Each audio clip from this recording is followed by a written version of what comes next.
A question to begin. Have you ever wondered how two nations, separated by thousands of miles of ocean, could become so deeply connected that one's workforce begins to shape the future of the other? That's the story of Finland and the Philippines today. Over the past 7 months, Finland, a small, quiet Nordic nation known for its snowy winters and resilience, has leaned more and more on Filipino workers. At first, it was a necessity, a response to labour shortages. But what began as a short-term solution has now evolved into something bigger, a global model of cooperation between two very different countries. In this video, we're going to explore how Finland's growing dependence on Filipino workers is changing both nations, how it started, what makes this partnership unique, and why the world is now paying attention. Finland's labour challenge. Let me paint you a picture, my friend. Finland today is one of the most stable and respected countries in the world. People know it for its clean air, its lakes, its peaceful society, and yes, its famous saunas. But behind that calm image lies a very real problem. Finland is running out of people to keep the country running. Now, that might sound strange at first. How can a nation run out of people? Well, here's the reality. Finland has one of the lowest birth rates in Europe. Families are simply having fewer children, and the younger generation is not enough to replace the older one. On top of that, people are living longer, which is wonderful, but it also means the country has more elderly citizens who need care. Put those two together, and you've got a growing imbalance. This imbalance shows up everywhere. In hospitals, there aren't enough nurses. In nursing homes, staff are stretched thin, trying to care for more patients than they can handle. Even restaurants and cleaning companies have trouble finding workers. It's not just about healthcare, it's across the board. And let's be real here, this isn't a small issue. For Finland, it's a national survival problem. Without enough workers, the economy slows down, services collapse, and the quality of life that Finns are so proud of begins to slip. The government knows it, businesses know it, and ordinary people feel it too. So, Finland faced a hard question. Where do we find the people to fill this gap? And that question is what led them to look beyond their borders, straight toward the Philippines. Why the Philippines? So, why the Philippines of all places? Out of all the countries Finland could have turned to, why pick this Southeast Asian nation thousands of miles away? The answer is both practical and human. First, let's talk about skills. The Philippines has built a reputation over decades as one of the world's top sources of overseas workers. We're not just talking about numbers, though they are massive, with over 10 million Filipinos working abroad, but about quality. Filipinos are especially known in fields like healthcare, caregiving, hospitality, and even technical work. When a Finnish hospital says, "We need nurses," or a nursing home says, "We need caregivers," the Philippines has a workforce already trained and ready to step in. Another big reason? Language. English is widely spoken in the Philippines, which makes communication smoother in an international setting. That's a huge advantage in a place like Finland, where learning Finnish is notoriously difficult. Starting with English helps both workers and employers meet halfway. But here's where it gets interesting. It's not just about technical skills. Culturally, Filipinos bring something Finland desperately values: warmth, patience, and respect for elders.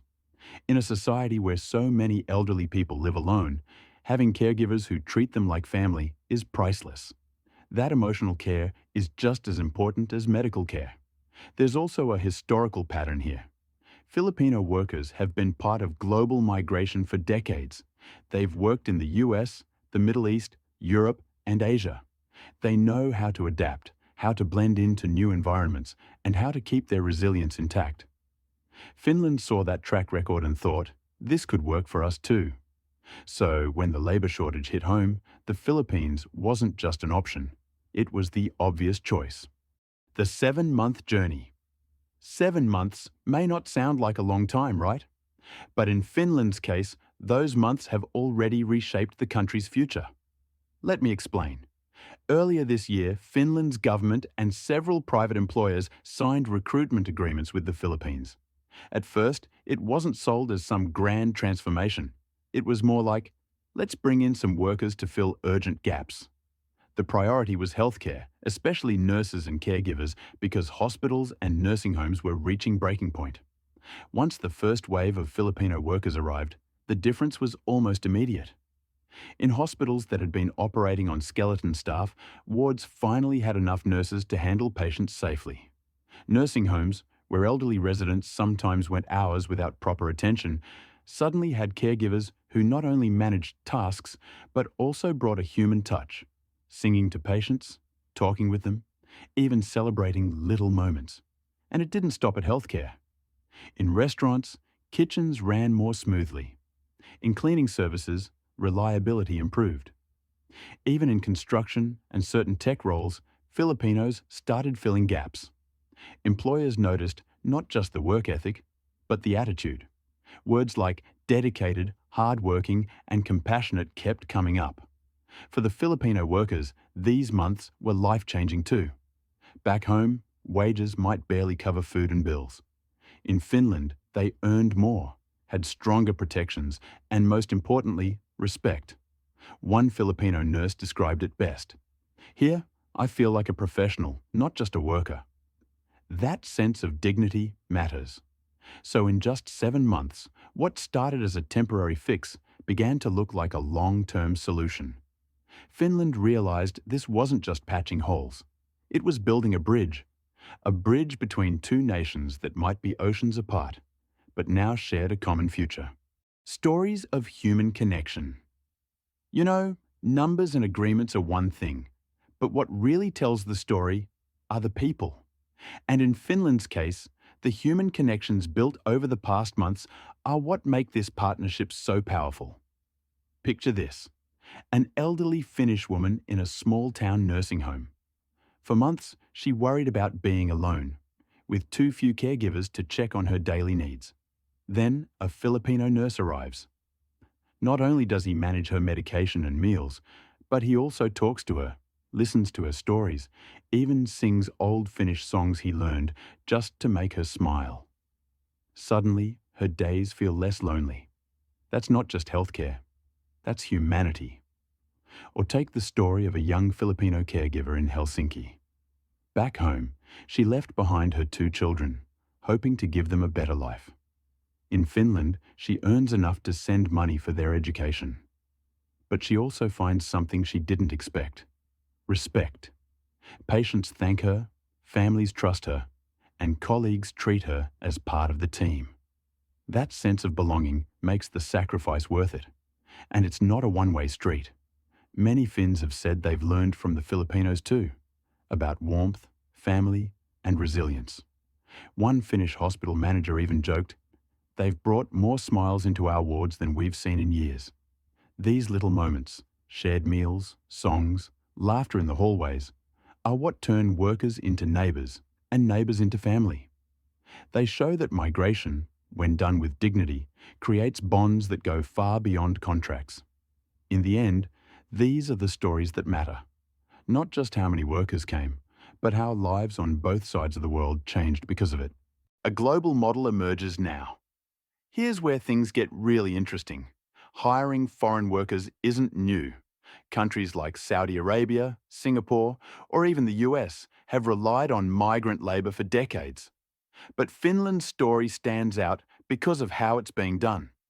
It's not just about filling jobs, it's about building a model others might want to copy. What makes Finland different? First, there's the emphasis on integration. Filipino workers aren't treated as outsiders, meant to do the jobs nobody else wants. Instead, they're offered training, language courses, and pathways to settle long-term. The message is clear. You're not just labour, you're part of this society. Second, rights are being respected. Too often, migrant workers in other parts of the world face exploitation, long hours, low pay, even poor living conditions. Finland, by contrast, enforces strong labour protections. Workers are entitled to fair wages, proper housing, and healthcare. This sets a new standard. Dependence doesn't have to mean abuse. And here's the ripple effect. Policymakers in other European countries are watching closely.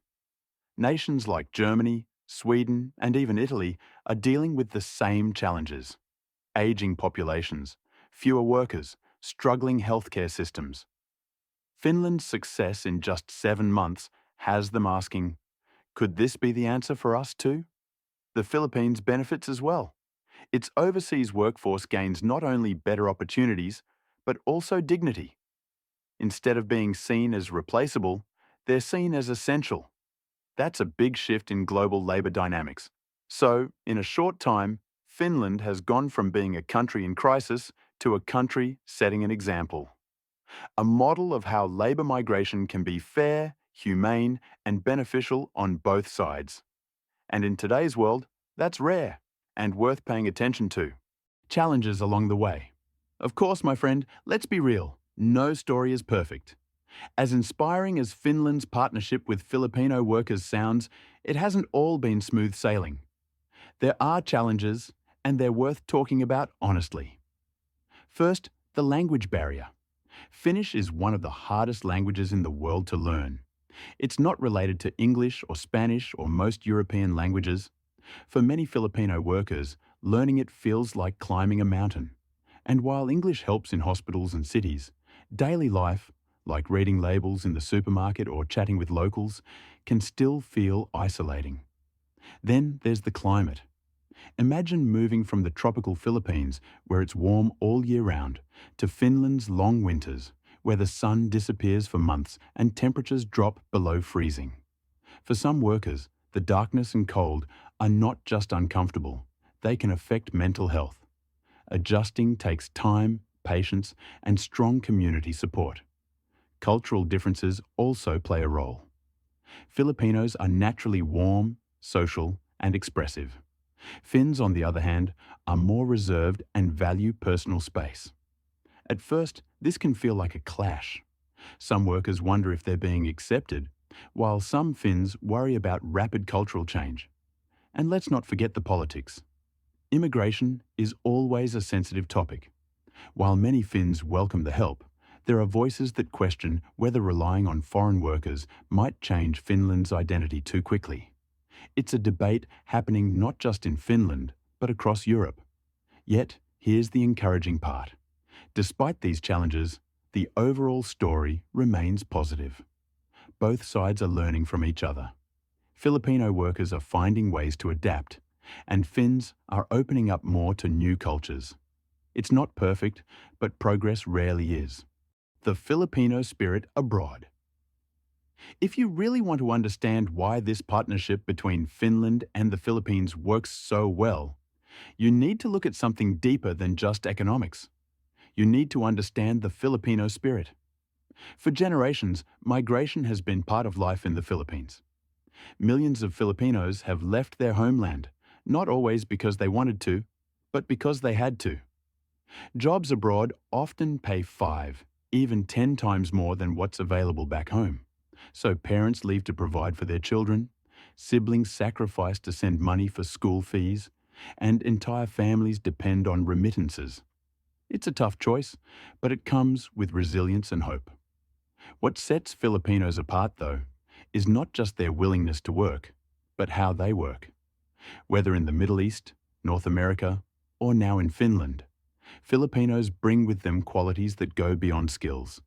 They're known for their patience, for treating strangers like family, and for carrying humour even in hard situations. Ask anyone who's worked alongside them, and you'll hear the same words: hard-working, caring, and resilient. In Finland, this spirit is already making a difference. Elderly patients aren't just being cared for, they're being comforted. Workplaces aren't just getting filled, they're getting energized. And communities are beginning to see Filipino workers not as outsiders, but as neighbors who bring life, warmth, and color to everyday routines. There's also pride in this story. For Filipinos, being recognized and respected in a country like Finland shows the world that they are not just cheap labor, but essential contributors to society. And for Finland, embracing this spirit means not just solving a labor shortage, but enriching its culture in ways no one expected. That's the Filipino spirit abroad, resilient, warm, and transformative. Looking ahead, what the future holds. 7 months is a short time in the grand scheme of history, but for Finland and the Philippines, it has already been enough to set a new direction. And the question now is, where does this go from here? Experts believe Finland's partnership with the Philippines will only grow stronger. The initial recruitment focused heavily on healthcare, but other industries are now stepping in. Hospitality, construction, and even technology are looking at the Filipino workforce as a reliable and sustainable solution. This means more opportunities for Filipino workers and more stability for Finnish society. There's also a generational aspect. Some of these workers won't just stay temporarily. They may bring their families, raise children in Finland, and eventually gain citizenship. Over time, we might see a new Finnish-Filipino generation emerge. Children who grow up speaking Finnish and English, eating both rye bread and adobo, blending two worlds into one identity. That cultural mix can enrich Finland in ways that statistics alone can't measure. On a global scale, Finland is becoming a case study. Other nations facing similar demographic pressures are already watching closely. If Finland can prove that migration, handled with dignity and fairness, strengthens rather than divides, then its 7-month journey could inspire reforms far beyond its borders. And for the Philippines, this means something powerful too: recognition. Instead of being seen only as a source of cheap labor, it becomes known as a partner that provides not just hands, but heart. So the road ahead isn't just about numbers or policies. It's about people, families, and the possibility of creating a new model for global cooperation. So, what have we really seen here?